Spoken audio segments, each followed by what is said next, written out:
Night Trap for the Sega CD in 1992 was originally developed by Digital Pictures in 1986 for another video game console called the ControlVision, sometimes referred to as the Nemo.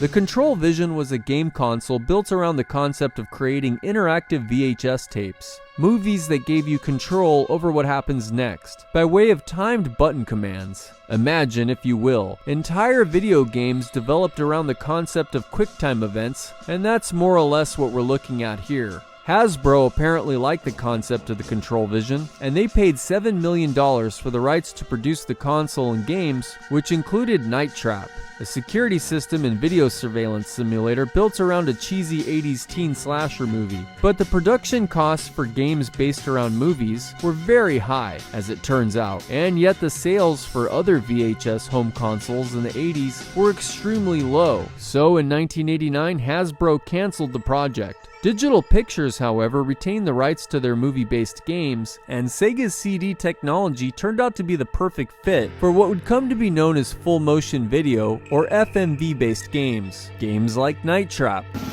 You're wasting time. Get over there now!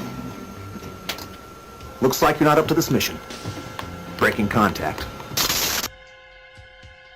Night Trap, despite starting its life in the mid-80s, would finally be released on the Sega CD in 1992, where, like most Sega CD games, it was barely noticed. That is until 1993, when lifelong career politician and leader of the staunchly pro-war, pro-corporate wing of the Democratic Party, one Senator Joseph Lieberman, led a series of congressional hearings aimed at regulating violence in the video game industry, a political situation that seemed to conveniently and lopsidedly favor Nintendo over and against their competition at Sega. Indeed, Howard Lincoln, the chairman of Nintendo of America, seen here, seems to relish pontificating that Nintendo would never stoop so low. In the past year, some very violent and offensive games have reached the market. And of course, I'm speaking about Mortal Kombat and Night Trap.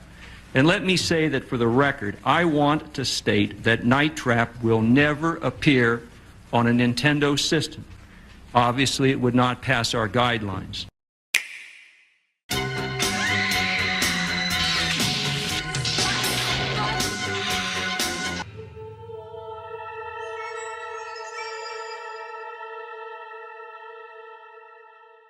This game, which as you've indicated, promotes violence against women, simply has no place in our society.